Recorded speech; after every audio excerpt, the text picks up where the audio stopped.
અરે યાર હિરલ, એક વસ્તુ સમજાય ને યાર, આ બધા જ એવું કીધા કરે છે કે બારે મેઘ ખાંગા, બારે મેઘ ખાંગા. આ બારે મેઘ ખાંગા કહેવત છે ભાઈ, તને એટલી નથી ખબર? એટલે કહેવત છે પણ કહેવત પાછળ કંઈક તો અર્થ હશે ને. એનું બારે મેઘ ખાંગા એટલે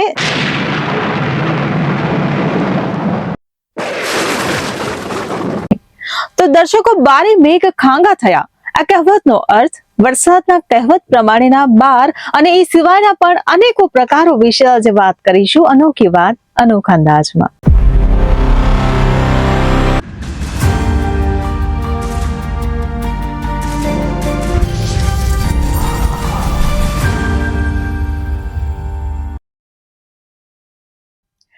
દર્શક મિત્રો, જ્યારે અતિશય વરસાદ પડે છે ત્યારે આપણે ઘણીવાર સાંભળીએ છીએ કે બારે મેઘ ખાંગા થયા. આપણા ગુજરાતી લોક સાહિત્ય અને આપણી સંસ્કૃતિમાં વરસાદના તેની પડવાની તીવ્રતા અને રૂપના આધારે 12 પ્રકાર પાડવામાં આવ્યા છે. પહેલા તો આ 12 પ્રકારોને સમજી લઈએ. 1. ફરફર. સૌથી ધીમો અને નહિવત વરસાદ. આ એવો વરસાદ છે જેનાથી જમીન પર માંડ ભીની થાય, માત્ર આપણા હાથ પગના રૂવાડા જ ભીના થાય. 2. છાંટા. ફરફર કરતા થોડો વધારે વરસાદ. આમાં આકાશમાંથી પાણીના ટીપા છૂટા છવાયા પડતા દેખાય. 3. ફોરા. છાંટા કરતા મોટા કદના ટીપા પડે તેને ફોરા કહેવાય. ઘણીવાર ઉનાળા પછી જે પહેલો વરસાદ આવે ત્યારે મોટા મોટા ફોરા પડતા હોય છે. 4.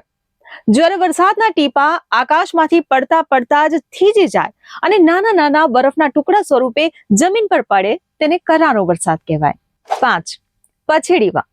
પછેડી એટલે પહેલાના સમયમાં માથે કે ખભે ઓઢાતું એક જાડું કાપડ. જો તમે માથે પછેડી ઓઢી લો તો આ વરસાદથી બચી શકાય, એટલે કે આ મધ્યમ ગતિનો વરસાદ. 6. નેવાધાર. નેવા એટલે કે નળિયાવાળા છાપરાનો છેડો. જ્યારે વરસાદ એટલો વધી જાય કે ઘરના નળિયા પરથી પાણીની આખી ધાર વહેવા માંડે ત્યારે તેને નેવાધાર વરસાદ કહેવાય. 7. મોલમેહ. મોલ એટલે ખેતરનો પાક. આ એવો માપસરનો અને અમૃત જેવો વરસાદ છે જે ખેતરના પાકને જીવતદાન આપે છે. ખેડૂતો આ વરસાદથી સૌથી વધુ ખુશ થાય છે. 8. અનરાધાર. અનરાધાર એટલે એક ધારો વરસતો વરસાદ. આમાં એક છાંટું પૂરું થાય એ પહેલા બીજું છાંટું આવી જાય, જાણે આકાશમાંથી પાણીની સીધી લાઈનો કે ધારો બંધાઈ ગઈ હોય. 9. મુશળધાર અથવા તો સાંભેલા ધાર. મુશળ એટલે ડાંગર ખાંડવાનું લાકડાનું જાડું સાંભેલું. જ્યારે આકાશમાંથી સાંભેલા જેવી જાડી અને તીવ્ર પાણીની ધારો વરસે ને તેને આપણે મુશળધાર અથવા તો સાંભેલા ધાર વરસાદ કહીએ છીએ. 10. ઢેફા ભાંગ. ખેતરમાં ઉનાળા દરમિયાન માટીના જે મોટા મોટા કડક ઢેફા બન્યા હોય તે જે વરસાદના મારથી ઓગળીને નરમ થઈ તૂટી જાય તેને ઢેફા ભાંગ વરસાદ કહે છે. આ બહુ જ જોરદાર વરસાદ હોય છે. 11. પાણમેહ. પાણ એટલે પાણીથી ભરી દેવું.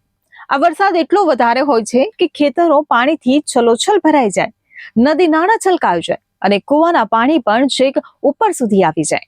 12. હેલી. જ્યારે 11 પ્રકારના વરસાદમાંથી કોઈને કોઈ વરસાદ અટક્યા વગર સતત એક અઠવાડિયું કે તેથી વધુ દિવસો સુધી ચાલુ જ રહે તેને હેલી લાખી કહેવાય. આમાં સૂરજ દાદાના દર્શન પણ દુર્લભ થઈ જાય છે.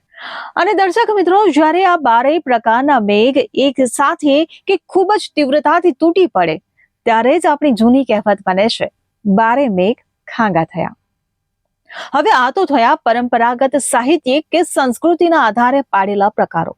પણ આ પ્રકારો સિવાય પણ ગુજરાતની ભૌગોલિક સ્થિતિ, ઋતુઓ અને બદલાતા હવામાનના આધારે આપણે ત્યાં બીજા 7 ખાસ પ્રકારના વરસાદ ઓળખ્યા છે.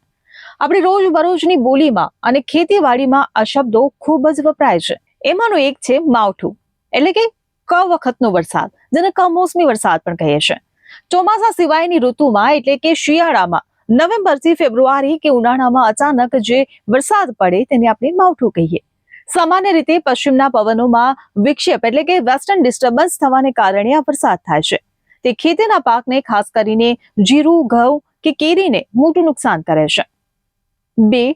વાવાઝોડા વાળો વરસાદ, ચક્રવાત જેને કહેવાય.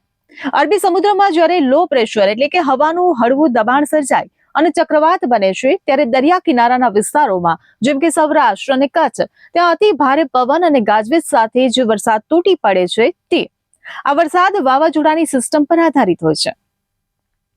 હવે ત્રીજું સમજીએ, ઝાપટા. ઝાપટું કે જેને શાહી મેહ પણ કહેવામાં આવે છે, આ ખૂબ જ ટૂંકા ગાળાનો વરસાદ છે. આકાશમાં વાદળનો એક ટુકડો આવે, 10 થી 15 મિનિટ ધોધમાર વરસી જાય, રસ્તા પર પાણી વહેતા કરી દે અને પછી તરત જ તડકો નીકળી જાય. 4. વાછટ. જ્યારે વરસાદ સીધો જમીન પર પડવાને બદલે જોરદાર પવનના કારણે ત્રાસો થઈ જાય અને ઘરોના દરવાજા, બારી કે પછી બાલ્કનીની અંદર ઘૂસી જાવે, ત્યારે તેને આપણે વરસાદની વાછટ કહીએ છીએ. આમાં રૂમની અંદર પણ બધી વસ્તુઓ ભેજવાળી થઈ જાય છે. 5. કાળો મેઘ. આ અષાઢ મહિનાના એવા ઘનઘોર વાદળો છે જે આખા આકાશને કાળું ડિબાંગ કરી દે છે. દિવસના ભાગે પણ રાત જેવું અંધારું થઈ જાય અને પછી જે ડરામણી ગાજવીજ સાથે ભયાનક વરસાદ તૂટી પડે તેને લોકબોલીમાં કાળો મેઘ કહેવાય છે. 6. છે અમી છાંટણા. આ શુકનવંતો અને પવિત્ર ગણાતો વરસાદ છે. કાળઝાળ ગરમી વચ્ચે જ્યારે આકાશમાંથી માત્ર ગણતરીના જ ઠંડા ટીપા પડે અને જમીનની માટીની સુગંધ એટલે કે સોડમ જગાડીને બંધ થઈ જાય, તેને આપણે અમી છાંટણા કહીએ છીએ. 7. છે નક્ષત્ર આધારિત વરસાદ, જેને ખેડૂતોનો વરસાદ પણ કહેવાય છે. ગુજરાતના ખેડૂતો ચોમાસાના 4 મહિના દરમિયાન કયા નક્ષત્રમાં વરસાદ પડે છે તેને આધારે પ્રકાર નક્કી કરે છે. જ્યોતિષ અને કૃષિ વિજ્ઞાનના આધારે આ ખૂબ જ મહત્વના છે. જેમાંનું એક છે આદ્રા નક્ષત્રનો વરસાદ. આ ચોમાસાની શરૂઆતનો વરસાદ છે, જે વાવણી માટે અમૃત ગણાય છે. મઘા નક્ષત્રનો વરસાદ. આ નક્ષત્રના મોટા ફોરાવાળા વરસાદને મઘાના મોતી કહેવાય છે, જે પાકને પુષ્ટિ આપે છે. બીજું છે હાથીઓ એટલે કે હસ્ત નક્ષત્ર. ચોમાસાના અંતમાં એટલે કે સપ્ટેમ્બર ઓક્ટોબર જોરદાર ગર્જના સાથે આવતો વરસાદ. કહેવાય છે ને કે જો વરસે હાથીઓ તો ન મળે સાથીઓ, એટલે કે એટલો પાક પાકે કે ખેડૂત એકલો લણી ના શકે. ટૂંકમાં વિજ્ઞાન માટે જે પાણીનું માત્ર ટીપું છે, તેને ગુજરાતીઓએ પોતાની જરૂરિયાત, પવનની ગતિ અને ઋતુ પ્રમાણે આટલા બધા જુદા જુદા નામ આપ્યા છે. હવે તમને સમજાયું કે વરસાદ એક નહીં પણ અનેકો પ્રકારનો હોય છે. તમારા વિસ્તારમાં કયા પ્રકારનો વરસાદ પડી રહ્યો છે તે મને કમેન્ટ કરીને જણાવો. અને જો આ વિડીયો ગમ્યો હોય તો જલ્દીથી લાઈક, શેર અને મારી ચેનલને સબસ્ક્રાઇબ કરવાનું ભૂલશો નહીં. અને તમારી આસપાસ બનતી ઘટના અને જાહેરાતો માટે આ સ્ક્રીન પર આપેલી આઈડી પર સંપર્ક જરૂરથી કરજો. નમસ્કાર.